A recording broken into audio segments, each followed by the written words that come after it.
Hello everyone, இன்னைக்கு நாம இந்த சைனீஸ் ரிவெஞ்ச் அண்ட் லவ் ஸ்டோரிக்கான செகண்ட் எபிசோட் தான் பார்க்க போறோம். அதுக்கு முன்னே இன்னும் நம்ம சேனலுக்கு சப்ஸ்கிரைப் பண்ணாதவங்க சப்ஸ்கிரைப் பண்ணிக்கோங்க. ஓகே, இப்போ நாம இன்னைக்கான எபிசோட்குள்ள போகலாம்.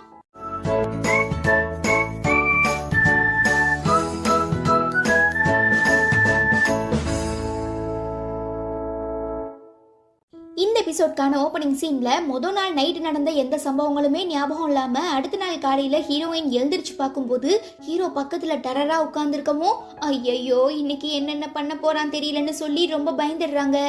இந்தா பிள்ளை நில்லு, எங்க போற?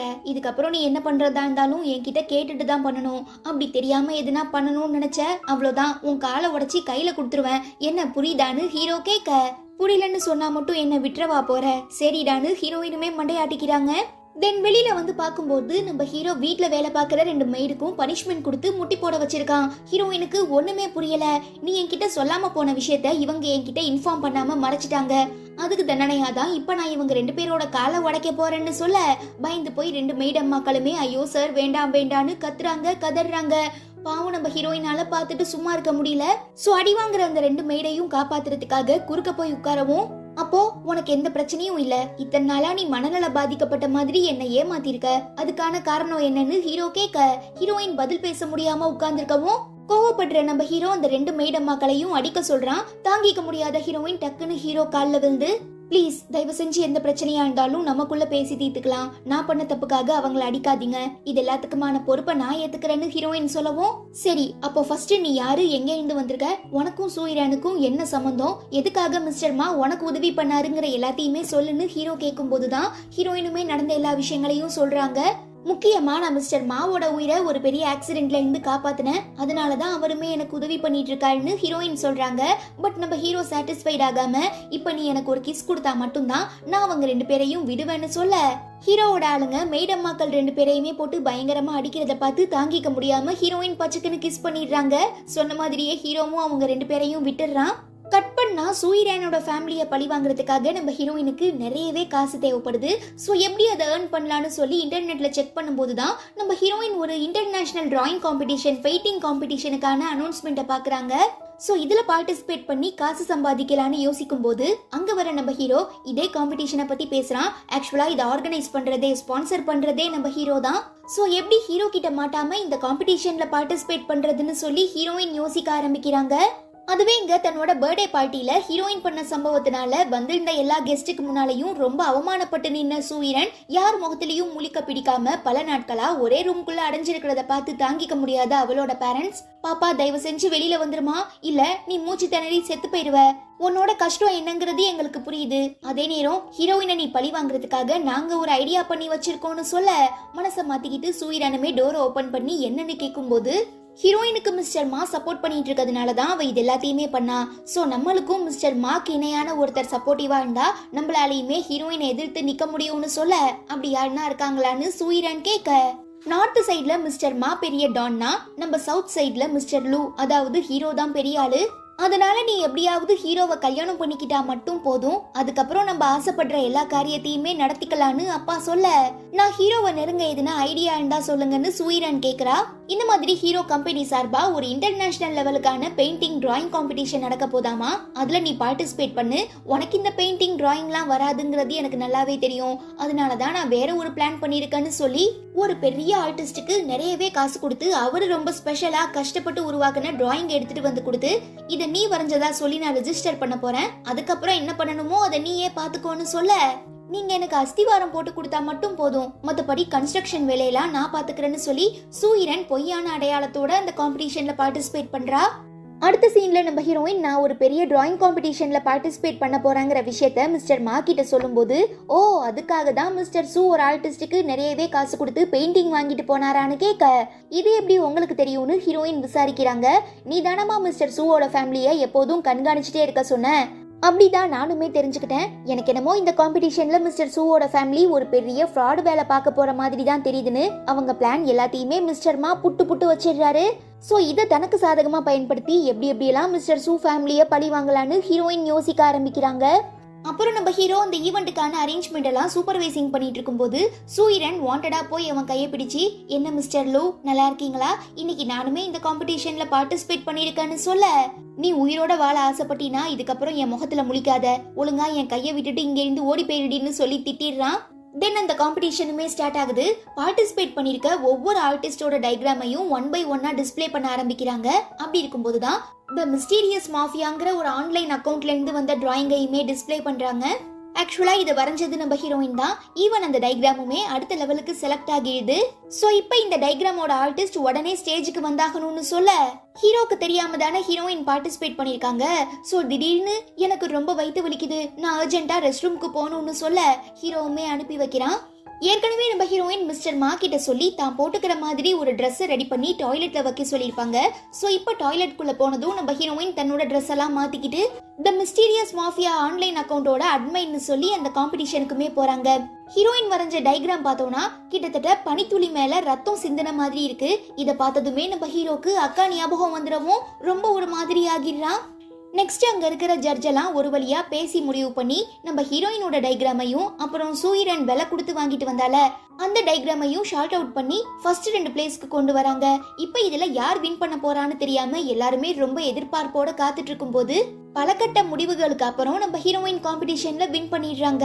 அதே நேரம் அங்க உட்கார்ந்துருக்க பெரிய பெரிய பணக்காரங்கள்லாம் சூயிரனோட பெயிண்டிங்க்கு ஒரு டீசென்டான விலை கொடுத்து வாங்க ரெடியா இருக்காங்க. அதுவே நம்ம ஹீரோயினோட பெயிண்டிங்க்கு 10, 20, 30, 40ன்னு சொல்லி ஃபைனலா நம்ம ஹீரோ $1,00,000 வாங்க ரெடி ஆகிடுறான். சோ அங்க ஆக்ஷன் நடத்திட்டு இருக்கவங்க பணத்தை டிரான்ஸ்ஃபர் பண்றதுக்காக நம்ம ஹீரோயினை பத்தின டீடைல்ஸ் எல்லாம் கேட்கவும் எங்க மாட்டிப்போமோன்னு சொல்லி பயப்படுற நம்ம ஹீரோயின், நான் தான் இந்த பெயிண்டிங்கை வரைஞ்சேன், அதை இப்ப கூட நான் நிரூபிக்க ரெடியா இருக்கேன்னு சொல்ல, ஓகே நீங்க நிரூபிச்சுட்டு இந்த கேஷை உங்க கையிலேயே வாங்கிக்கலாம், அதுக்கு நீங்க எல்லாருக்கு முன்னாலையும் லைவா வரைஞ்சு காட்டணும்னு சொல்ல, யா ஷோர் கண்டிப்பான்னு சொல்லி ஹீரோயின் களத்துல இறங்குறாங்க. பத்தாதுக்கு சூயிரனோட பெயிண்டிங்க வாங்க முன் வந்தாருல அந்த பணக்காரரு வரைஞ்சு காட்ட சொல்லவும் சூயிரனுக்கு தான் பெயிண்டிங் பிரஷ் எப்படி பிடிக்கணுங்கிறது கூட தெரியாதுல. சோ பயங்கரமா தடுமாறுறா. ஆனா அதுக்குள்ள ஹீரோயின் வரைஞ்சு முடிச்சு நிரூபிச்சிடுறாங்க. அப்புறம் என்ன, அங்க இருக்கிற ஆர்கனைசர்கள்லாம் சூயிரன் மேல சந்தேகம் வரவும் அந்த டிராயிங்கை பத்தி விசாரிக்கும் போதுதான் சூயிரன் அப்பா நிறைய காசு கொடுத்து ஏதோ ஒரு ஆர்டிஸ்ட் கிட்டே இருந்து வாங்கிட்டு வந்திருக்காருங்கிற விஷயம் வெளியில வருது. சோ எல்லாரும் அவளை பயங்கரமா திட்ட ஆரம்பிக்கிறாங்க. மாட்டிக்கிட்டா எங்க பெரிய பிரச்சனை ஆகிருமோன்னு பயந்துடுறவ தப்பிக்கிறதுக்காக தனக்கு மயக்கம் வர மாதிரி நடிக்கவும், ஐயோ நீங்க எல்லாரும் பேசி பேசி என் பொண்ணை ரொம்ப டிப்ரெஸ் ஆக்கிட்டீங்க, அவ கஷ்டப்படுறான்னு ஏதேதோ பேசி ஏமாத்தி சூயிரன் அப்பா அவளை அங்க இருந்து காப்பாத்தி கூட்டிட்டு போயிடுறாரு. ஃபைனலா நம்ம ஹீரோயின் பிளான் பண்ணி வந்த மாதிரி சூயிரன் ஃபேமிலியையும் ஏமாத்திட்டா அவளுக்கு தேவைப்படுற நிறைய காசும் கிடைச்சிருது. இந்த கலவரத்துல பாத்ரூமுக்கு போயிருந்த தன்னோட ஹீரோயினை காணும்னு சொல்லி ஹீரோ எழுந்திரிச்சு போகவும் மாட்டிக்கிட்டா சங்குதான்னு பயந்துடுற நம்ம ஹீரோயின் எப்படியோ ரெஸ்ட் ரூம்குள்ள போய் நம்ம ஹீரோ வந்து பாக்குறதுக்குள்ள ரெடியாகி வெளியில வந்துடுறாங்க. என்னாச்சு, ஏன் இவ்வளோ நேரம் உள்ள என்ன பண்ணன்னு ஹீரோ கேட்க, ஒன்னும் இல்ல திடீர்னு எனக்கு பயங்கரமா வயிற்று கலக்க ஆரம்பிச்சிருச்சு, சாப்பாடு தான் சரியில்லை போலன்னு ஹீரோயின் சொல்ல, வாடி என் செல்ல குட்டின்னு ஹீரோவே ஹீரோயினை தூக்கிட்டு வீட்டுக்கு போறான். ஆனா என்ன, வீட்டுக்கு வந்த கொஞ்ச நேரத்திலேயே நம்ம ஹீரோக்கு வழக்கம் போல பயங்கரமான பாடி பெயின் ஸ்டார்ட் ஆகிடுது. அவன் கத்துறத பார்த்து தாங்கிக்க முடியாம மேனேஜர் கொஞ்சம் வெயிட் பண்ணுங்க, நான் ஹீரோயினை கூட்டிட்டு வந்து ரத்தம் தரேன்னு சொல்ல, ஐயோ ப்ளீஸ் தயவு செஞ்சு என்ன எதுவும் பண்ணிடாதீங்க, விட்டுருங்க விட்டுருங்கன்னு ஹீரோயின் கதறவும் மனசு கேட்காத நம்ம ஹீரோ கையில கிடைக்கிற எதையோ தூக்கி மேனேஜர் அடிச்சு அங்கிருந்து விரட்டி விட்டுட்டு மறுபடியும் வலி தாங்க முடியாம துடிக்க ஆரம்பிச்சிடுறான். உங்களுக்கு என்னோட ரத்தம் தேவைப்படுதுன்னு தானே என்னை காப்பாத்தி கூட்டிட்டு வந்து வளர்த்துட்டு இருக்கீங்க, அப்புறம் எதுக்கு நீங்க என்ன எதுவுமே பண்ணலன்னு கேட்க, ஏன்னா நீ பாக்குறதுக்கு அப்படியே என்னோட அக்கா மாதிரி இருக்க. ஆக்சுவலா நான் பிறந்த உடனே எங்க அம்மா இறந்து போயிட்டாங்க, எங்க அப்பாவும் விட்டுட்டு ஓடி போயிட்டாரு. ஸோ என்னோட அக்கா தான் சின்ன வயசுலேருந்தே என்னை வளர்த்துட்டு இருந்தா. ஆனால் இந்த ஏரியாவை சேர்ந்தவங்க எல்லாரும் என்னை பயங்கரமாக புள்ளி பண்ணாங்க. ஒரு கட்டத்துக்கு அப்புறம் என்னால் தாங்க முடியல, செத்துடலான்னு முடிவெடுத்தேன். ஆனால் நான் சந்தோஷமாக வாழணுங்கிறதுக்காக என்னோட அக்கா என்னை புள்ளி பண்ணவங்க எல்லாரையுமே இறக்கம் இல்லாமல் கத்தியால் சத்தக்கு சத்தக்குன்னு குத்தி கொலை பண்ணிட்டு அவங்களுமே கழுத்தறுத்து இறந்து போயிட்டாங்க. அவங்க இல்லாம நான் ரொம்ப கஷ்டத்துல இருக்கும்போது தான் நீ என்னோட வாழ்க்கையில வந்த. நீ அக்கா மாதிரியே இருக்கிறதுனால உன்னை கஷ்டப்படுத்தி பார்க்க எனக்கு கொஞ்சம் கூட மனசு வரல. அதே நேரம் உன்னோட கேரக்டர் வேற, அவங்க கேரக்டரும் வேற. பட் நீ என்னோட பக்கத்துல இருக்கும் போதெல்லாம் எனக்கு நிஜமாவே ரொம்ப ரிலாக்ஸா ரொம்ப நல்லா ஃபீல் ஆகுது. ஈவன் எவ்வளோ பெரிய கொடூரமான வழியா இருந்தாலும் என்னால தாங்கிக்க முடியும், பட் நீ கொஞ்சம் கஷ்டப்பட்டாலும் என்னால தாங்கிக்க முடியாதுன்னு சொல்லி பயங்கரமா ஃபீல் பண்றான். சோ இப்பதான் இவங்களுக்கு நம்ம ஹீரோ எதுக்காக $1,00,000 கொடுத்து அந்த பனித்துளி மேல ரத்தம் சிந்தின மாதிரி தான் வரைஞ்ச பெயிண்டிங்க வாங்கினாங்கிறதே புரிய வருது. ஆனா டக்கு நம்ம ஆளு உன் மேல நான் ரொம்ப பாசமா இருக்கிறதுனால நீ சொல்ற எல்லாத்தையுமே கேட்டுட்டு உன்னை ஃப்ரீயா விட்டுருவன் மட்டும் தப்பு கணக்கு போடாத. இப்ப நீ என் உலகத்துக்குள்ள வந்துட்ட. ஸோ இதுக்கப்புறம் நீ எனக்கு மட்டும்தான் சொந்தம். வெல்கம் டு மை கேம் வேர்ல்டுன்னு பயங்கர டெரரா சொல்லி தன்னோட ரத்தம் படிஞ்ச கையால ஹீரோயினோட லிப்ஸை ரப் பண்ணவும் இன்னும் இவன் என்னென்ன பண்ண போறான்னு சொல்லி ஹீரோயின் பயந்துடுறாங்க. கட் பண்ணா நம்ம ஹீரோயின் 2 மேட்ஸ் கூட சேர்ந்து ஷாப்பிங் போயிருக்கும் போது திடீர்னு எவனோ கடத்திடுறான். இந்த விஷயம் ஹீரோக்கு தெரிய வந்ததும் இப்ப நடக்க போது பாரு 3வது உலக போல்னு சொல்லி அங்கேருந்து ரொம்ப கோவமா கிளம்புறான். பாவம் நம்ம ஹீரோயின் கேங்ஸ்டர் கிட்ட மாட்டிக்கிட்டு கஷ்டப்பட போறாங்க போல நம்ம நினைப்போம். பட் மாட்டினது ஹீரோயின் இல்ல, ஹீரோயின் கிட்ட மாட்டினது அந்த கேங்ஸ்டரோட ஆளுங்க தான். கொஞ்சம் கூட இறக்கமே இல்லாம நம்ம ஹீரோயின் அவனுங்க எல்லாரையுமே சதக்கு சதக்குன்னு கத்தியால குத்துறது, டமால் டுமில்னு துப்பாக்கியால சுடுறது, எகிரி எகிரி செவுத்துல காலை வச்சு அடி மிதிய போடுறதுன்னு சொல்லி பயங்கரமா அவனுங்களை அடிச்சு துவம்சம் பண்ணிடுறாங்க. பாக்குறதுக்கு அப்பாவியா புள்ளப்பூச்சி மாதிரி இருக்கா, ஆனா பண்ற வேலைலாம் டைனோசர் கணக்கா இருக்குன்னு சொல்லி மேடம்மா 2 பேருமே மிரண்டு போயிடுறாங்க.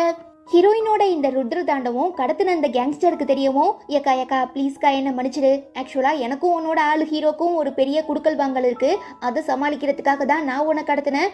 ஆனா நீ எப்படிப்பட்ட ஒரு டெரர் பீஸ்ன்னு தெரிஞ்சிருந்தா கண்டிப்பா உன்னை சீண்டி இருக்க கூட மாட்டேன்னு சொல்லி ஆர்கியூ பண்ணிட்டு இருக்கும்போது அந்த கேங்ஸ்டரோட ஆளு ஒருத்தன் இந்த மாதிரி ஹீரோ உங்களை மீட் பண்றதுக்காக வந்திருக்காரு, இந்த டீலுக்கு எவ்வளோ காசு தர வேணா ரெடியா இருக்கான்னு சொல்ல ஏக்கா ஏக்கா உன் ஆளு வந்துட்டாராம், தயவு செஞ்சு நீ மூஞ்ச காட்டிடாத, உன்னை கடத்தி வச்சிருக்கிறதா சொல்லி ஏமாத்தி தான் அவங்கிட்ட இருந்து இந்த டீலிங்கை நான் பேசி வாங்க போறேன். ஸோ கொஞ்ச நேரம் வெயிட் பண்ணுங்கன்னு சொல்லவும் ஓகே ஓகே நான் வெயிட் பண்ணுவேன், அப்புறம் நீ சொன்ன மாதிரி எங்க 3 பேரையும் எந்த ஒரு கஷ்டமும் இல்லாம விட்டுறணும்னு ஹீரோயின் டீல் பேசுறாங்க. அப்புறம் அந்த கேங்ஸ்டர் என்னமோ வாயை வச்சுக்கிட்டு சும்மா இல்லாம ஹீரோயினை கடத்தி பயங்கரமா டார்ச்சர் பண்ணிட்டு இருக்க மாதிரி எல்லாம் சொல்லி சீன் போடவும் டென்ஷன் ஆகிடுற நம்ம ஹீரோ உனக்கு எவ்வளவு தைரியம் இருந்தா ஏன் ஆளு மேலேயே கை வைப்பன்னு சொல்லி பேனாவால சதுக்குன்னு கழுத்துல குத்தி பெரிய ஓட்டையா போட்டு கேங்ஸ்டர் கதையவே முடிச்சிடுறான். டே என்னடா பொசுக்குன்னு எங்க தலையவே கொண்டுட்டேன்னு சொல்லி அடியாளுங்கெல்லாம் துப்பாக்கி எடுக்கவும் ஹீரோவோட ஆளுங்க திரும்ப ஷூட் பண்ணி எல்லாரையும் போட்டு தள்ளிடுறானுங்க. என்ன பேச்சுவார்த்தை பண்ண போறேன்னு சொல்லிட்டு துப்பாக்கி சவுண்டெல்லாம் கேட்குது, என்னவா இருக்குன்னு சொல்லி ஹீரோயின் 2 மேட்ஸையும் கூட்டிட்டு வரும்போது ஹீரோவோட ஆளுங்க இந்த மொத்த பில்டிங்கையும் சரவுண்ட் பண்ணிடுறானுங்க. ஆனா ஹீரோயினுக்கு இந்த விஷயம் தெரியாதுல, ஏதோ ஒண்ணு பயங்கரமா நடக்க போகுதுன்னு சொல்லி மறைஞ்சுக்கும் போது கரெக்டா அங்க நம்ம ஹீரோ வந்துடுறான். 2 பேருமே கையில கன் வச்சிருக்காங்க. ஹீரோயின் தான் பண்ண சம்பவம் எதையும் காட்டிக்காம ரொம்ப அப்பாவியா மூஞ்ச வச்சுக்கவும் ஐயோ என் தங்க புள்ள சோகமா இருக்காளே எதையோ பார்த்து ரொம்ப பயந்துட்டா போலன்னு சொல்லி ஹீரோ தூக்கிட்டு வந்து கார்க்குள்ள உட்கார வச்சதும் பாஸ் இப்ப அந்த கேங்ஸ்டரோட மொத்த பில்டிங்கும் நம்ம கண்ட்ரோலுக்கு வந்துருச்சு, நாளைக்கே நம்ம ரெஜிஸ்டர் பண்ணிடலாமான்னு மேனேஜர் கேட்க இல்ல வேண்டாம், என்னோட செல்லக்குட்டி அந்த பில்டிங்ல ரொம்ப கஷ்டப்பட்டுட்டா, சோ இதுக்கப்புறம் எப்ப அந்த பில்டிங்கை பார்த்தாலும் எனக்கு என் செல்லக்குட்டி ஞாபகம் தான் வரும், அதனால அந்த பில்டிங்கை இருந்த இடம் தெரியாம ஏதாவது பாம்பு வச்சு தகர்த்திருங்கன்னு ஹீரோ சொல்ல கொஞ்ச நேரத்திலேயே அந்த பில்டிங்ல பயங்கரமான தீபாவளி ஸ்டார்ட் ஆகிடுது. ஹீரோயின் பார்த்துட்டு அடமுட்டா பயலே விக்கிற விலைவாசிக்கு ஏன்டா இப்படி ஒரு காரியத்தை பண்ணன்னு கேட்க பொதுவா காசுங்கிறது இன்னைக்கு போனா நாளைக்கு வந்துடும், பட் என் கண்ணுக்குட்டி அப்படிலாம் கிடையாதுல, அவ எனக்கு ரொம்ப ஸ்பெஷல், அதனால நான் அவளுக்கு என்ன வேணாலும் பண்ண ரெடியா இருக்கேன்னு லூசுத்தனமா பேசவும் இவனெல்லாம் திருத்தவே முடியாதுன்னு சொல்லி ஹீரோயின் வெறுத்து போயிடுறாங்க. கட் பண்ணா இப்ப நடந்த எல்லா சம்பவங்களும் சூரியனுக்கு தெரிய வந்ததும் ஐயோ ஏற்கனவே இந்த ஹீரோயின் மிஸ்டர் மாவை கரெக்ட் பண்ணி வச்சிருந்தா இப்ப ஹீரோவா எனக்குன்னு யாருமே இல்லையா, அப்ப நான் தான் சோக்கரான்னு சொல்லி பயங்கரமா அழுதுட்டு இருக்கும் போது மிஸ்டர் சூ கடன் வாங்கியிருந்த ஒருத்தர் கால் பண்ணி என்ன தலைவரே இவ்வளோ பெரிய சம்பவம் நடந்திருக்கு, உங்க பொண்ணை யாரோ கடத்திட்டாங்களாமே, அவங்க கிட்ட இருந்து காப்பாத்துறதுக்காக உங்க மருமக மிஸ்டர் லூ பயங்கரமான சம்பவம் பண்ணியிருக்காராமா, முக்கியமா ஒரு பெரிய பில்டிங்கையே இடிச்சிட்டாருன்னு கேள்விப்பட்டேன், அவ்வளோ காதலா உங்க பொண்ணு மேலன்னு கேட்க சூரியனுக்கு ஒண்ணுமே புரியல. காலை கட் பண்ணதுக்கு அப்புறம் என்னப்பா நடக்குது இங்கன்னு கேட்க ஒன்னும் இல்லம்மா, நீ மிஸ்டர் லூவை கல்யாணம் பண்ணிக்க போறேன்னு சொல்லி நான் ஒரு சிலர்கிட்ட கடன் வாங்கியிருந்தேன், அதுல ஒருத்தன் தான் இந்த விஷயத்த கேள்விப்பட்டு கால் பண்ணியிருக்கான். அதாவது பொதுவா டிவி நியூஸ்ல பார்த்தோம்னா இந்த மாதிரி மிஸ்டர் லூவோட கேர்ள் ஃப்ரெண்டை யாரோ கடத்திட்டாங்கன்னு வந்திருக்கும். ஸோ கடன் வாங்கினவர் மிஸ்டர் லூவோட கேர்ள் ஃப்ரெண்ட் சூரியன்னு நினைச்சிருப்பாரு, அதனாலதான் மிஸ்டர் சூக்கு கால் பண்ணி இந்த விஷயத்த பத்தி பேசியிருக்காங்க. பாப்பா பாப்பா பிரச்சனை தலைக்கு மேல போயிடுச்சுமா, ஸோ நீ தான் எப்படியாவது ஹீரோவை உஷார் பண்ணி அவனை கல்யாணம் பண்ணிக்கணும், அப்பதான் நம்மளால இந்த எல்லா பிரச்சனைகள்ல இருந்துமே தப்பிக்க முடியும்னு அப்பா சொல்ல யோ நைனா நான் பண்றனோ இல்லையோ என்னை வச்சு நீ நல்லா பண்றியான்னு சொல்லி மிரண்டு போயிடுறா. அப்புறம் வீட்டுக்கு வந்ததும் கொஞ்சம் தயக்கத்தோடையே இப்போ எனக்கு ஒரு விஷயம் தேவைப்படுது, உங்களால் அதை பண்ண முடியுமான்னு ஹீரோயின் கேட்க நீ கேட்டா நான் இந்த உலகத்தையே தர ரெடியா இருக்கேன், என்ன வேண்டாலும் கேளுன்னு சொல்லவும் கொஞ்ச நாளைக்கு முன்னே நான் சில பல காரணத்துக்காக என்னோட ஸ்டடீஸை ட்ராப் அவுட் பண்ண வேண்டியதாகிடுச்சு, ஸோ இப்போ நான் அதை திரும்ப தொடர்ந்து படிக்க ஆசைப்படுறேன், அதுக்கான அரேஞ்ச்மெண்ட் மட்டும் பண்ணி தரீங்களான்னு ஹீரோயின் ரொம்ப ரெக்வஸ்ட் பண்ணி கேட்கறதுனால ஹீரோவுமே ஹீரோயின் படிச்சுட்டு இருந்த யூனிவர்சிட்டியில திரும்ப பேசி அவங்களுக்கான ஐடி கார்டெலாம் வாங்கி கொடுத்துட்றான். ஹீரோயினுமே ரொம்ப சந்தோஷமா ஆர்வமா அடுத்த நாள் காலையில காலேஜுக்கு கிளம்பும்போது டக்குன்னு அவங்க கையை பிடிச்சு இழுத்து தன்னோட மடியில படுக்க வச்சு, இப்ப நான் சொல்ல போற 3 முக்கியமான ரூல்ஸை நீ ஃபாலோ பண்ணா மட்டும்தான் நீ காலேஜ் போக நான் அலோவ் பண்ணுவேன். ஃபர்ஸ்ட், நீ இந்த சொசைட்டி கிளப்னு சொல்லி எந்த குரூப் ஆக்டிவிட்டீஸ்லயுமே ஈடுபடக்கூடாது. செகண்ட், கேம்பஸ் இன்டர்வியூ அட்டென்ட் பண்றேன், வேலைக்கு போறேன், காசு சம்பாதிக்கிறேன்னு சொல்லக்கூடாது. மூணாவது, உனக்குன்னு ஃப்ரெண்ட்ஸ்ன்னு சொல்லி யாருமே இருக்கக்கூடாது. பிகாஸ் நீ என்னோட ஆளு, எனக்கு மட்டும்தான் சொந்தம்னு பயங்கர பொசசிவ் ஆகிடுற நம்ம ஹீரோயினை கிஸ் பண்றது மட்டும் இல்லாம கழுத்துலயே பயங்கரமா கடிச்சு வச்சிடுறான். ரெட்டிஷ் ஆகிடுது. இதுக்கான காரணம் என்னங்கிறத அப்புறம் பார்க்கலாம். அடுத்த சீன்ல சூரியன் ரொம்ப நாளைக்கு அப்புறம் திரும்ப காலேஜுக்கு போறதுனால பசங்களாம் ஒரு மாதிரி பேசிக்கவும் ரொம்ப ஹர்ட் ஆகிடுறா. நீ எதுக்காக வருத்தப்படுற? அதான் நீ இப்ப மிஸ்டர் லூவை ஹீரோவை லவ் பண்ணிட்டு இருக்கீல, ஸோ அவருக்கும் உனக்கும் மேரேஜ் ஆனதுக்கு அப்புறம் யாருமே இப்படிலாம் பேச மாட்டாங்கன்னு ஃப்ரெண்டு சொல்ல, ஐயோ அந்த மனுஷனுக்கு என்னையே யாருன்னு தெரியாது, இதுல கல்யாணம் வேறையான்னு சொல்லி சூரியன் புலம்பிக்கிட்டே கிளாஸ்க்குள்ள போனா அங்க நம்ம ஹீரோயின் உட்கார்ந்துருக்காங்க. பட் அதுக்கு எல்லா பசங்களும், ஏ பியூட்டிஃபுல், இதுக்கு முன்னாடி எந்த காலேஜ்ல படிச்ச, எதுக்காக இங்க டிரான்ஸ்ஃபர் ஆகி வந்த, உனக்கு பாய் ஃப்ரெண்ட் யாருன்னா இருக்காங்களான்னு கேட்க, யா ஆஃப்கோர்ஸ் இருக்காங்கன்னு சொல்லி ஹீரோ கழுத்துல கடிச்சு வச்சானே அந்த தழும்ப ஹீரோயின் காட்டவும் பார்த்து டென்ஷன் ஆகிடுற சூரியன், பைத்தியக்கார ஹாஸ்பிட்டல்ல வைத்தியம் பார்த்துக்கிட்ட பைத்தியம்லாம் எதுக்காக காலேஜுக்கு வந்துச்சுன்னு கேட்டு கலாய்க்கவும், தன்னோட பர்த்டே பார்ட்டியில எல்லா கெஸ்ட்டுக்கு முன்னால பயங்கரமா அவமானப்பட்டுட்டு இருந்த ஒருத்தியே காலேஜுக்கு வந்திருக்கும் போது நான் எதுக்காக வெக்கப்படணும்னு ஹீரோயின் கேட்க, ஏ நீ எதை பத்தி பேசுற, இங்க இருக்கிற யாருக்கும் எதுவும் தெரியாதுன்னு நினைச்சுக்கிட்டு உன் வாய்க்கு வந்தபடியெல்லாம் அடிச்சு விடாதன்னு சூரியன் சொல்ல, ஓ அப்படியா, சரி உன் பர்த்டே பார்ட்டி நடந்துச்சுல அந்த ஹோட்டலை காண்டாக்ட் பண்ணி நான் வேணும்னா சிசிடிவி ஃபுட்டேஜை வாங்கி காட்டவான்னு ஹீரோயின் கேட்டு கலாய்க்கிறாங்க. எப்படி பேசினாலும் கேட்டை போட்டு லாக் பண்ணிடுறாளேன்னு சொல்லி ரொம்ப டென்ஷன் ஆகிடுற சூரியன் இதுக்கப்புறம் பேசினா மாட்டிப்போன்னு பயந்து அங்கேருந்து ஓடி போயிடுறா. நம்ம ஹீரோயின் காலேஜுக்கு போயிட்டு வீட்டுக்கு வந்ததும் ஹீரோ ரொம்பவே எக்ஸ்பென்சிவான ஒரு மொபைல் ஃபோனை ப்ரெசென்ட் பண்ணுறான். இது பார்க்கவே ரொம்ப காஸ்ட்லியாக இருக்கு, எனக்கு இதெல்லாம் வேண்டாம், சாதாரண மொபைலே போதும்னு ஹீரோயின் சொல்ல, சாதாரண மொபைல் யூஸ் பண்ண நீ ஒன்றும் சாதாரண ஆள் கிடையாது, என்னோட கேர்ள் ஃப்ரெண்ட், அது மட்டும் இல்லாமல் இந்த மொபைலில் என்னோட பேரை மட்டும்தான் சேவ் பண்ண முடியும், ஸோ இதுதான் நீ யூஸ் பண்ணி ஆகணும்னு ஹீரோ சொல்ல, ஓகே எனக்கு புரியுதுன்னு சொல்லிட்டு ஹீரோயின் கிளம்ப ட்ரை பண்ணுறாங்க. ஆனால் விடாமல், வா வந்து என் பக்கத்துல உட்காரு, இன்னைக்கு காலேஜ் எப்படி போச்சுன்னு ஹீரோ கேட்க, யா ஃபைன் பரவாயில்லன்னு ஹீரோயின் சொல்லவும், ஓகே நான் நாளைக்கே ஒரு முக்கியமான பிசினஸ் ட்ரிப்புக்காக ஃபாரினுக்கு போறேன், திரும்ப வர எப்படியும் 1 வாரமாவது ஆகிரும், ஸோ நீ எனக்கு டெய்லியும் 3 தடவை கால் பண்ணணும்னு ஹீரோ சொல்றான். பிசினஸ் மீட்டிங்னு சொல்றீங்க, எப்படியும் நீங்க ரொம்ப பிஸியா இருப்பீங்க, அப்புறம் எப்படி என்னால கால் பண்ண முடியும்னு ஹீரோயின் கேட்க, நான் சொல்றதுதான் நீ பண்ணி ஆகணும்னு சொல்லி ஹீரோயின் கழுத்துல பயங்கரமா கடிச்சு வைக்கிறது மட்டும் இல்லாம, நான் இந்த பிசினஸ் ட்ரிப்பை முடிச்சுட்டு வந்த உடனே உன் கழுத்துல என்னோட பல்லு வச்சு தெரியற மாதிரி ஒரு டாட்டூ போட்டாகணும், அப்போதான் இந்த உலகத்துக்கே நீ என்னோட ஆளுங்கிறது தெரிய வரும்னு ஹீரோ சைக்கோத்தனமா பேசுறான். ஹீரோயினுமே வேற வழி இல்லாம எல்லாத்துக்கும் மண்டையாடுறாங்க. அப்போ டிவியில மிஸ்டர் சூ அந்த காலேஜை பத்தி, அதாவது இப்ப நம்ம ஹீரோயின் படிச்சிட்டு இருக்காங்கல்ல அது அவங்க அப்பா அம்மாவோட காலேஜ் தான், பட் இறந்து போனதுக்கு அப்புறம் மிஸ்டர் சூ ஏமாத்தி வாங்கி அவர் பேர்ல வச்சிருக்காரு. ஸோ இப்போ அந்த காலேஜோட கரஸ்பாண்டன்ட் அவர் தாங்கிறதுனால அந்த காலேஜோட அருமை பெருமை சிறப்புகள் எல்லாம் பத்தி ரொம்ப கெத்தா இன்டர்வியூ கொடுத்துட்டு இருக்கதை பார்த்து ரொம்ப டென்ஷன் ஆகிடுற நம்ம ஹீரோயின், இதுக்காக உன்னை என்னால நேரடியா பழி வாங்க முடியலைனாலும் மறைமுகமா உன்னை நான் தாக்கியே ஆகுறேன்னு சொல்லி ஏதோ பிளான் பண்ண ஆரம்பிக்கிறாங்க. அப்புறம் அடுத்த நாள் காலேஜுக்கு வந்ததும் நம்ம ஹீரோ சொன்ன மாதிரி ஹீரோயின் கால் பண்றாங்க. அப்ப நம்ம ஆளு ஒரு பெரிய முக்கியமான பிசினஸ் மீட்டிங்ல தான் இருக்கான். ஆனா கால் வரதை பார்த்துட்டு உடனே மீட்டிங்கை கேன்சல் பண்ணி எல்லாரையும் வெளியில அனுப்பிட்டு அட்டன் பண்ணி பேசுறான். ஆஸ் யூஷுவல், நல்லா இருக்கீங்களா, என்ன பண்ணிட்டு இருக்கீங்க, நேரத்துக்கு சாப்பிட்டீங்களா, ஓகே எனக்கு ஒரு முக்கியமான வேலை இருக்கு, நான் அப்புறம் பேசுறேன்னு சொல்லி ஹீரோயின் கட் பண்ணிடுறாங்க. பாஸ், ஒரு சின்ன ஃபோன் காலுக்கா இவ்வளோ அலப்பறன்னு மேனேஜர் கேட்க, எது என் ஆளு ஃபர்ஸ்ட் டைமா எனக்கு கால் பண்ணியிருக்கா, அது எவ்வளோ முக்கியம் தெரியுமா, ஸோ இந்த பிஸ்னஸ் மீட்டிங்லாம் எனக்கு ஒரு பெரிய விஷயமே கிடையாது, எனக்கு ஹீரோயின் தான் முக்கியம்னு பைத்தியக்கார மாதிரி பேசுகிறான். நெக்ஸ்ட் அந்த காலேஜ்ல ஒரு பெரிய ஃபங்க்ஷன் நடக்க போகுது. ஹீரோயின் தன்னோட பிளானை எக்ஸிக்யூட் பண்றதுக்காக ரெடியா காத்துட்டு இருக்காங்க. அப்ப ஹீரோயினுக்கு அவங்க ஃப்ரெண்டு ஒரு பையனுமே ஹெல்ப் பண்றான். மிஸ்டர் சூ எல்லாருக்கு முன்னாலையும் அந்த காலேஜை பத்தி ரொம்ப ரொம்ப பெருமையா பேசி, உங்கள யாராவது என்கிட்ட எதுனா கேள்வி கேட்கறதா இருந்தா தாராளமா கேளுங்கன்னு சொல்ல, நம்ம ஹீரோயினுமே ரொம்ப தைரியமா எழுந்து, நீங்க ஊழல் பண்றதுல PhD பட்டம் வாங்கியிருக்கீங்கன்னு கேள்விப்பட்டேன், அது உண்மையானு கேட்க, மிஸ்டர் சூக்கு வேர்த்து போயிடுது.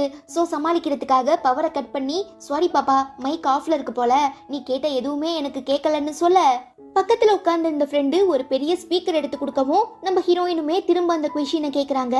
அந்த ஸ்பீக்கர் ரொம்ப லவுடா இருக்கிறதுனால எனக்கு நாய்ஸியா இருக்கு, நீ கேட்ட கேள்வி எனக்கு புரியலன்னு சொல்லி சூ சமாளிக்கிறாரு. ஓ அப்படியா, அப்போ நான் பக்கத்திலேயே வந்து கேள்வி கேட்கறேன்னு சொல்லி ஹீரோயின் இறங்கவும் செக்ரட்டரிஸ்லாம் பிளாக் பண்றாங்க. அட என்ன கொடுமை இது, இவங்களே கேள்வி கேட்க சொல்லிட்டு இப்ப பிளாக் பண்றாங்களே, இதெல்லாம் ஒரு ஆர்கனைசேஷனானு ஃப்ரெண்டு கொளுத்தி போட, அங்க இருக்கிற மற்ற ஸ்டூடெண்ட்ஸ் எல்லாம் உஷாராகி, ஆமா ஹீரோயின் ஏதோ முக்கியமான கேள்வி கேட்க ட்ரை பண்றாங்க, பட் நீங்க தான் பதில் சொல்லாம சமாளிக்க பாக்குறீங்கன்னு காலேஜுக்கு அகைன்ஸ்டா திரும்பி கத்த ஆரம்பிச்சிடுறாங்க. அப்புறம் என்ன, வேற வழி இல்லாம மிஸ்டர் சூவுமே, சரிம்மா உன் கேள்வியை கேளுன்னு சொல்ல, நாங்க எல்லாருமே இந்த காலேஜுக்கு படிக்கிறதுக்காக தான் வந்திருக்கோம். ஆனா நீங்க எங்களுக்கு படிப்பு சொல்லி கொடுக்காம ஜாலியா ஊழல் பண்ணி சம்பாதிச்சிட்டு இருக்கீங்க.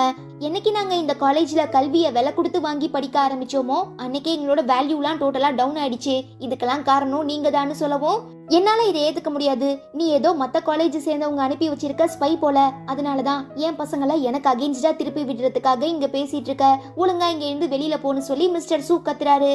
நானும் பல வருஷமா இந்த காலேஜ்ல தான் படிச்சிட்டு இருக்கேன். இது உங்களுக்கு தெரியுமா தெரியாதா?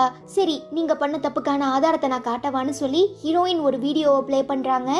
அதுல பார்த்தோம்னா மிஸ்டர் சூ ஒரு பெரிய அரசியல்வாதியை மீட் பண்ணி, உங்க மூலமா வந்து சேர்ற பசங்க கிட்ட நாங்க நிறையவே டொனேஷன் வாங்கி உங்களுக்குமே அதுல கொஞ்சம் ஷேர் தரோம். இது மூலமா நம்ம 2 பேரும் நிறைய காசு சம்பாதிக்கலாம், கணக்குல காட்டாம பிளாக் மணியா யூஸ் பண்ணிக்கலாம்னு சொல்லியிருப்பாரு.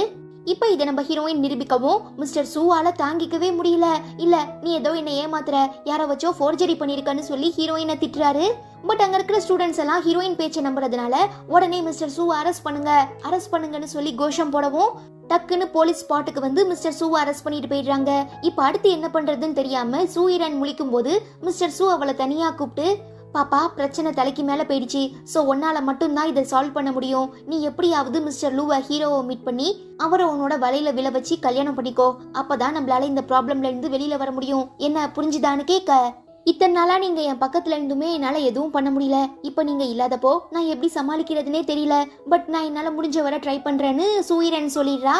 அதுவே இங்க நம்ம ஹீரோ ரொம்ப நேரம் ஆகியுமே ஹீரோயின் கிட்டே இருந்து கால் வரலன்னு சொல்லி வெயிட் பண்ணிட்டு இருக்கும்போது தான் மேனேஜர் ஆர்டிக்கலை பார்த்துட்டு, ஐயோ பாஸ், உங்க பொண்டாட்டி சாரி உங்க கேர்ள் ஃப்ரெண்ட் இவ்வளோ பெரிய காரியத்தை பண்ணிட்டாங்கன்னு சொல்லி காட்டவும் ஹீரோ அந்த போஸ்ட்டை பார்த்து மிரண்டு போய், எதுக்கு இப்படி தேவையில்லாத வேலை பார்த்துட்டு இருக்கா, இதனால நிறைய பிரச்சனைகள் வரக்கூட சான்ஸ் இருக்கு, என் ஆளை நான் உடனே காப்பாத்தி ஆகணும்னு சொல்லி உடனே அந்த மீட்டிங் எல்லாத்தையும் கேன்சல் பண்ணி ஃபிளைட்டை பிடிச்சி சைனாக்கே வந்துடுறான். பிரச்சனை கையை மீறி போச்சுங்கிறத புரிஞ்சுக்கிற சூரியனோட அம்மா ஹீரோயினை மீட் பண்ணி, என்னம்மா நீ இப்படி பண்ணிட்டியேம்மா, என்னதான் என்னோட ஹஸ்பண்டும் பொண்ணும் உன் மேல ரொம்ப கோவப்பட்டு உன்னை டார்ச்சர் பண்ணியிருந்தாலும் நான் உனக்கு ஒரு அம்மாவா தானே பாத்துக்கிட்டேன். நீ அழுவும் போதெல்லாம் உனக்கு நான் ஆறுதல் சொல்லியிருக்கேன், நீ கஷ்டப்படும் போதெல்லாம் உன்னை நான் அரவணைச்சிருக்கல, ஆனா நீ கொஞ்சம் கூட நினைச்சு பார்க்காம இப்படி எங்க ஃபேமிலியவே கஷ்டப்படுத்துறியேன்னு கேட்க, என்ன பார்த்தா உங்களுக்கு என்ன லூஸ் மாதிரி தெரியுதா? அப்போ எனக்கு சப்போர்ட்டிவா இருந்தீங்க ஓகே, ஆனா உங்க ஹஸ்பண்டும் உங்க பொண்ணும் கொஞ்சம் கூட மனசாட்சியே இல்லாம என் சொத்துக்களை என்கிட்ட இருந்து ஏமாத்தி வாங்கி என்ன நட ரோட்ல அடிச்சு விரட்டினப்ப எங்க போயிருந்தீங்க? அப்ப நீங்க எனக்காக வந்து ஒரு வார்த்தை ஆறுதலா பேசியிருந்தா கூட கண்டிப்பா நான் இவ்வளவு தூரம் போயிருக்க மாட்டேன். உங்க ஹஸ்பண்டும் பொண்ணும் என்ன நேரா தாக்குனாங்கன்னா நீங்க என்ன மறைமுகமா தாக்குனீங்க, என்ன அன்பால கட்டி போட பாத்தீங்க, பட் எனக்கு உங்களை பத்தி எல்லா விஷயங்களும் தெரியும், அதனாலதான் உங்களை கூட விட்டு வைக்காம எல்லா டார்ச்சரையுமே நான் பண்ணிட்டு இருக்கேன்னு ஹீரோயின் கெத்தா ரிப்ளை பண்ணிடுறா. தென் ஊருக்கு வந்ததுக்கு அப்புறம் நம்ம ஹீரோ நடந்த எல்லாத்தையுமே பத்தி தெளிவா விசாரிச்சதுக்கு அப்புறம் தான் ஹீரோயின் எவ்வளவு கஷ்டப்பட்டிருக்காங்கிற எல்லாமே புரிய வந்து ரொம்ப கோவப்பட்டு உடனே சூரியனையும் அவங்க அம்மாவையும் கடத்திட்டு வந்து பயங்கரமா டார்ச்சர் பண்ண ஆரம்பிக்கிறான். அவங்க தாங்கிக்க முடியாம தயவு செஞ்சு என்ன விட்டுருங்கன்னு எவ்வளவோ கதறாங்க. பட் நம்ம ஹீரோ கொஞ்சம் கூட இறக்கமே இல்லாம அவங்கள பயங்கரமா டார்ச்சர் பண்றது மட்டும் இல்லாம ஹீரோயின் கிட்ட வீடியோ கால்ல காட்டவும், என்ன இப்ப நீங்க அவங்க 2 பேரையும் கொலை பண்ண போறீங்களான்னு கேட்க, நீ சொன்ன அடுத்த செகண்டே நான் கதையை முடிச்சிருவேன்னு ஹீரோ சொல்ல, அப்படியே அவங்க ரொம்ப சீக்கிரமா ஈஸியா செத்து போயிட்டா நான் பட்ட கஷ்டங்களெல்லாம் அவங்களால அனுபவிக்க முடியாது, அவங்க உயிரோட இருக்கும் போதே ஒவ்வொரு செகண்டும் ஏன் எனக்கு அவ்வளோ பெரிய துரோகம் பண்ணங்கிறத நினைச்சு துடிக்கணும்னு ஹீரோயின் சொல்ல, அவ்வளோதானே இதோ பாரு உன் மாமாவோட செயலன்னு சொல்லி நம்ம ஹீரோ அவங்க 2 பேரையும் ரிலீஸ் பண்ணிடுறான். தப்பிச்சோம் பொழைச்சோன்னு வீட்டுக்கு வந்து பார்த்தா அந்த வீட்டுக்குள்ள எதுவுமே இல்ல. பார்த்தா அதுக்கு அங்க வேலை பார்த்த மேட்ஸ் எல்லாம், உங்க ஹஸ்பண்ட போலீஸ் புடிச்சிட்டு போயிட்டாராமே, நீங்க 2 பேரும் வேற 7 நாள் தலைமறைவாயிட்டீங்க, சோ எங்களுக்கு நீங்க சம்பளம் பாக்கி எல்லாம் கொடுக்க வேண்டியதா இருந்தது, அதனாலதான் காசா எதிர்பார்க்காம வீட்டுல இருந்த எல்லா பொருளையும் நாங்க ஆட்டையை போட்டுட்டோம்னு சொல்லி தூக்கிட்டு ஓடிடுறாங்க. எப்படி இருந்த நாம இப்படி ஆகிட்டோம், இதுக்கு பேர் தான் கர்மா போல. இதுக்கப்புறம் நம்ம லைஃப் எப்படி போக போகுதுன்னு தெரியாம இவங்க 2 பேருமே ரொம்ப வருத்தப்பட்டு இருக்கும் போது ஒரு போன் கால் வருது. அட்டன் பண்ணி பேசுனா, உங்க ஃபேமிலியை சேர்ந்த எல்லாரும் ஹீரோயினை பழி வாங்குறதுக்காக வெறி பிடிச்சி காத்துட்டு இருக்கிறது எனக்கு நல்லாவே தெரியும், ஓகேன்னு ஒரு வார்த்தை சொன்னா போதும், நான் உங்களுக்கு ஹீரோயினை பழி வாங்க உதவி பண்ணுவேன்னு யாரோ ஒரு பொண்ணு பேசுறாங்க. நீங்க யாருன்னு சூயிரன் அம்மா கேட்க, அது உங்களுக்கு தேவையில்லை, என்னோட சப்போர்ட் வேணுமா வேணாமா, நான் சொல்ற பிளானை நீங்க கரெக்டா எக்ஸிக்யூட் பண்ணீங்கன்னா ஹீரோயினை சீக்கிரமா பழி வாங்கிடலான்னு சொல்ல, சரி நீங்க யாராவது இருந்துட்டு போங்க, எங்களுக்கு ஹீரோயின் நல்லா இருக்க கூடாது அவ்வளவுதான்னு சொல்லி சூஹிரானோட அம்மாவும் அவளும் இந்த 3வது மனுஷி கெட்டவ வந்திருக்கால புதுசா ஒரு வில்லி கேரக்டர், அவ கூட கை கோக்குறாங்க. இதுக்கப்புறம் இவங்க 3 பேரால நம்ம ஹீரோயின் என்னென்ன மாதிரியான பிரச்சனைகளை ஃபேஸ் பண்ண போறாங்க, அதுக்கு நம்ம ஹீரோ எந்த அளவுக்கு சப்போர்ட்டிவா இருக்காருங்கிற எல்லாத்தையுமே நீங்க தெரிஞ்சுக்கணும்னா லாஸ்ட் அண்ட் ஃபைனல் எபிசோட்காக வெயிட் பண்ணுங்க. ஓகே, அவ்வளவுதான். இதோட இந்த எபிசோடுமே முடியுது. இந்த எபிசோடு உங்க எல்லாருக்குமே பிடிச்சிருக்கும்னு நினைக்கிறேன். பிடிச்சிருந்தா மறக்காம லைக் பண்ணிட்டு நம்ம சேனல் வீடியோஸை உங்க ஃப்ரெண்ட்ஸ் அண்ட் ஃபேமிலி கூட ஷேர் பண்ணுங்க. ஓகே, உங்க எல்லாரையும் நான் ரொம்ப சீக்கிரமா அடுத்த எபிசோட்ல மீட் பண்றேன். Until then, it's bye from Afi and stay tuned with Spectre of Fantasy.